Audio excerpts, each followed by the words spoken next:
Okay, APRS cat 2024 పేపర్లో 16th question చూడండి. సత్యం దేనిని కాపాడుతుంది అనేది మన క్వశ్చన్. కింద 4 ఆప్షన్స్ అయితే ఇచ్చినారు. 1 వచ్చేసి, 2 వచ్చేసి, 3, 4. సో దీనికి సంబంధించినటువంటి ఇన్ఫర్మేషన్ వచ్చేసి మనకి 5వ పాఠమైన పద్య పరిమళంలోని 5వ పద్యంలో అయితే ఉంది. 5వ పద్యంలో ఇలా ఉందన్నమాట, సత్యమే శీలము నిలుపును అని చెప్పి, సత్యమే అని చెప్పి ఉంది. సో ఈ లైన్ ప్రకారము సత్యం దేన్ని కాపాడుతుంది? శీలాన్ని కాపాడుతుంది. So what is the correct answer? 2 శీలము ఈజ్ ది కరెక్ట్ ఆన్సర్. ఓకేనా? నెక్స్ట్ 17th క్వశ్చన్ చూడండి. భాస్కర శతకాన్ని ఎవరు రాశారు? అసలు శతకం అంటే ఏంటి అనేది నిన్న తెలుసుకున్నారు. శతకం అంటే ఏమి? 100 పద్యాల రచనని శతకం అని చెప్పి అంటారు. తర్వాత ఆ భాస్కర శతకాన్ని ఎవరు రాశారు అని చెప్పి చెప్పినారు. శతకం రాసినటువంటి కవి ఏం చేస్తాడంటే తన శతకానికి ఒక పేరు అనేది పెడతాడు. అలా ఒక పేరు అనేది ఇచ్చినారు ఇక్కడ, భాస్కర శతకం అని చెప్పి. ఈ భాస్కర శతకాన్ని ఏ కవి రాసినాడు అని చెప్పి అడుగుతున్నారు. కింద 4 ఆప్షన్లు. నెంబర్ 1 ఏమి ఇచ్చినారు? Number 2, number 3, number 4. సో ఈ 4 కవుల్లో ఎవరు భాస్కర శతకాన్ని రచించారని చెప్పి మన క్వశ్చన్. మనకి ఇక్కడ చూడండి, ఈ నలుగురు కవులు రాసినటువంటి శతకాల పేర్లు అయితే ఇచ్చిన. మొదట బద్దెన రాసిన శతకం ఏమి? సుమతి శతకం. వేమన రాసిన శతకం వేమన శతకము. పోతన రాసిన శతకం భాగవతాన్ని అయితే రాసినాడు. తర్వాత మారద వెంకయ్య రాసింది భాస్కర శతకం. అంతేకాకుండా మీ 5వ పాఠం పద్య పరిమళంలో 47వ పేజీలు వచ్చేసి 9 మంది కవులు, వాళ్ళ యొక్క కాలం, వాళ్ళు రాసినటువంటి రచనల గురించి అయితే ఇచ్చినారనమాట. వాళ్ళు రాసిన శతకాల పేర్లు అయితే ఇచ్చినారు. సో ఈ 9 మంది కవులకు సంబంధించి కూడా మీరు 47వ పేజీలో చూసుకుంటే ఎగ్జామ్లో దీని నుంచే కాకుండా మిగతా దాని నుంచి వచ్చినా కూడా ఈజీగా ఆన్సర్ చేసేస్తారు. ఇప్పుడు చెప్పండి మరి, భాస్కర శతకాన్ని రాసినది ఎవరు? So what is the right answer? 4 Marada Venkaiah is the correct answer. ఓకేనా? నెక్స్ట్ చూడండి 18th క్వశ్చన్. పోతన భాగవతాన్ని రచించాడు. అది మనకి ఇచ్చినటువంటి క్వశ్చన్. ఈ క్వశ్చన్కి కింద ఏమని చెప్తున్నారు? ఈ వాక్యానికి సరి అయిన కర్మని వాక్యం రాయండి అని చెప్పి చెప్తున్నారు. అసలు కర్తరి వాక్యం, కర్మని వాక్యం అంటే ఏంటి అనేది తెలుసుకుందాం. మనం ఆల్రెడీ చెప్పుకున్నాం, ఒక వాక్యాన్ని 3 భాగాలుగా విభజించవచ్చు అని. కర్త, కర్మ, క్రియ. కర్తకి ప్రాధాన్యత ఇస్తూ రాసేటువంటి వాక్యాన్ని కర్తరి వాక్యం అని అంటారు. కర్మకు ప్రాధాన్యం ఇస్తూ రాసేటువంటి వాక్యాన్ని కర్మని వాక్యము అంటారు. ఒక వాక్యంలో పనిని చేసేటువంటి వాడు కర్త. ఆ పని వలన ఏర్పడినటువంటి ఫలితాన్ని అనుభవించేవాడు కర్మ. అవునా? చేసినటువంటి పని క్రియ. సో ఒక వాక్యాన్ని కర్త ప్రధానంగా రాస్తే కర్తరి వాక్యం అని, కర్మ ప్రధానంగా రాస్తే కర్మని వాక్యం అని అంటారు. ఫర్ ఎగ్జాంపుల్ ఇచ్చినటువంటి సెంటెన్స్ చూడండి, పోతన భాగవతాన్ని రచించాడు. భాగవతాన్ని ఎవరు రచించాడు? సో పోతన ఏమవుతాడు? పోతన వచ్చేసి కర్త అవుతాడు. రచించడం ఏమవుతుంది? రచించడం వచ్చేసి క్రియ అవుతుంది. భాగవతం ఏమవుతుంది? భాగవతం వచ్చేసి కర్మ అవుతుంది. ఈ వాక్యాన్ని చూడండి, కర్తకి ప్రాధాన్యత ఇస్తూ కర్తని మొదట్లో రాస్తున్నాం. పోతన భాగవతాన్ని రచించాడు. అంతేకాకుండా ఇక్కడ రచించాడు అని చెప్పి కర్తకే ప్రాధాన్యత ఇస్తున్నాం. కర్మకి ప్రాధాన్యత ఇవ్వడం అంటే భాగవతానికి సంబంధించే క్రియని కూడా చెప్పాలా. ఓకేనా? అంతేకాకుండా భాగవతాన్ని చాలా వరకు మొదట్లోనే రాయాల.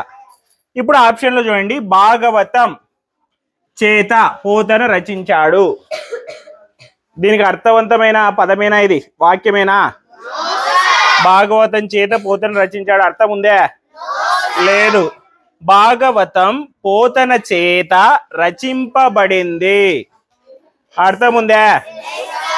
భాగవతం అంటే కర్మ, కర్మకి ప్రాధాన్యత ఇచ్చినాం. భాగవతం పోతన చేత రచింపబడింది. భాగవతం రచింపబడింది ఎవరి చేత? పోతన చేత.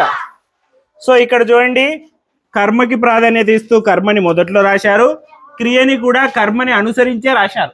రచింపబడింది అని చెప్పి కర్మకి ప్రాధాన్యత ఇస్తూనే క్రియని కూడా రాశారు. సో ఇలా రాస్తే దాన్ని కర్మని వాక్యం అంటారు. ఇంకొక ఎగ్జాంపుల్ చూడండి. రాజు పాఠాన్ని చదివాడు. ఇది కర్తరి వాక్యమా కర్మని వాక్యమా? కర్తరి వాక్యం. చదివింది రాజు కాబట్టి రాజుకి ఇంపార్టెంట్ ఇస్తూ రాజు పాఠాన్ని చదివాడు. పాఠం రాజు చేత చదవబడింది. ఇది ఏ వాక్యం? కర్మని వాక్యం. ఎందుకు? కర్మకి ప్రాధాన్యత ఇస్తూ పాఠం ముందు చెప్పినాము, చదవబడింది అని చెప్పి పాఠాన్ని అనుసరించే క్రియని చెప్తున్నాం. సో కర్తరి వాక్యంలో కర్తకి ప్రాధాన్యత ఇస్తారు, కర్మని వాక్యంలో కర్మకి ప్రాధాన్యత ఇస్తారు. పోతన చేత భాగవతం రచింపబడ్డాడు. దీనికి అర్థం ఉందే? ఇది అర్థవంతమైన వాక్యం కాదు. పోతన భాగవతాన్ని రాశాడు. Very good. ఇది కర్తరి వాక్యం. రచించాడు, రాశాడు, రెండు కూడా పర్యాయ పదాలే కాబట్టి పోతన భాగవతాన్ని రాశాడు అనేది కర్తరి వాక్యం. ఇది కర్త, ఇది కర్మ, ఇది క్రియ. సో మనకి ఇక్కడ కరెక్ట్ సెంటెన్స్, కరెక్ట్ ఆన్సర్ ఏమి?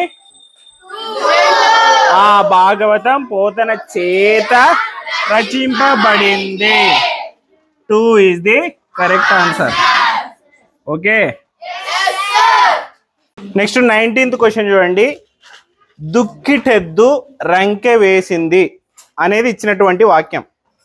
ఇక్కడ ఏమడుగుతున్నారు? గీత గీసిన పదం ఏ సంధికి చెందినదో గుర్తించండి అని చెప్పి అడుగుతున్నారు. ఏ పదం కింద అండర్లైన్ చేయబడి ఉంది? దుక్కిటెద్దు అనేటువంటి పదం కింద అయితే అండర్లైన్ చేయబడి ఉంది. 4 సంధులు అయితే అడిగినారు. రుగాగమ సంధి, టుగాగమ సంధి, ద్విరుక్త టకార సంధి, పుంపాదేశ సంధి. ముందుగా ఏదైనా ఒక పదాన్ని సంధి ఏంటి అనేది చెప్పాలంటే ఏం చేయాలా? ఆ పదంలో ఉన్నటువంటి 2 పదాల మధ్య సంధిని విచ్ఛేదం చేయాల. ఓకేనా? చూడండి, దుక్కిటెద్దు, దుక్కిటెద్దుని డివైడ్ చేస్తే ఏమవుతుంది? దుక్కిట ప్లస్ ఎద్దు. ఇది ఏ సంధి అనేది చూద్దాం. దీన్ని టుగాగమ సంధి అంటారంట. ఎందుకు టుగాగమ సంధి అంటారంటే కర్మధారయ సమాసంలో మొదటి పదము చివరి ఉన్న ఉకారమునకు, రెండవ పదము అచ్చు ఉన్నచో టుగాగమ మగును. ఇక్కడ చూడండి, 2 పదాలుగా దీన్ని డివైడ్ చేసిన తర్వాత ఇక్కడ చూడండి దుక్కిటెద్దు. ఇక్కడ మొదటి పదంలో చివరి అక్షరాన్ని, చివరి పదంలో రెండవ పదంలో మొదటి అక్షరం, ఇది వచ్చేసి దీనికి యాడ్ అయితే ఏమైంది? దుక్కిట ప్లస్ ఎద్దు. ఈ టాకి ఏతో వచ్చింది. ఇక్కడ ఏముంది? అచ్చు ఏ ఉంది. సో దుక్కిట ఏమైంది? దుక్కిటే, దుక్కిటెద్దు అయింది. అర్థమవుతుందే? దుక్కిట ప్లస్ ఎద్దు అనేటివి 2 వేరు వేరు పదాలు. ఇందులో ఉండేటువంటి చివరి పదానికి రెండవ పదంలో ఉండే మొదటి అచ్చు శబ్దం వచ్చి యాడ్ అయింది, చేరింది. అప్పుడేమైంది? దుక్కిట కాస్త ఏమైంది? దుక్కిటే, దుక్కిటెద్దు అయింది. సో అట్లా కర్మధారయ సమాసంలో మొదటి పదంలోని చివరి అక్షరానికి రెండవ పదంలో మొదటి అక్షరమైన అచ్చు వచ్చి చేరితే ఏం సంధి అంటారు? So what is the correct answer? టుగాగమ సంధి is the correct answer. Okay, అర్థమైందా? నెక్స్ట్ 20th క్వశ్చన్ చూడండి. అర్థవంతమైన 2 పదాల కలయికను ఏమంటారు? నిన్న మనము చెప్పుకునేటప్పుడే సమాసానికి సంబంధించినటువంటి క్వశ్చన్ చెప్పుకునేటప్పుడే చెప్పుకున్నాం, అవునా? ఏమంటారంట? కింద 4 ఆప్షన్లు ఇచ్చినారు. వాక్యం, సమాసం, సామెత, క్రియ. 2 అర్థవంతమైనటువంటి పదాలను కలిసి ఒక కొత్త పదం అనేది ఏర్పడితే నిన్న చెప్పుకున్నాం తల్లి మనసు అని చెప్పి, అవునా? తల్లి యొక్క మనసు అని చెప్పి ఏం సమాసం అది? షష్ఠి తత్పురుష సమాసం. సో అట్లా రెండు అర్థవంతమైనటువంటి పదాలు కలిసి ఒక కొత్త పదాన్ని ఏర్పరిస్తే దాన్ని ఏమంటాము? సమాసం అని చెప్పి అంటాం. చాలా సింపుల్. మరి ఏం దీనికి ఆన్సర్? టు సమాసం ఈజ్ ది కరెక్ట్ ఆన్సర్. అర్థమైందా?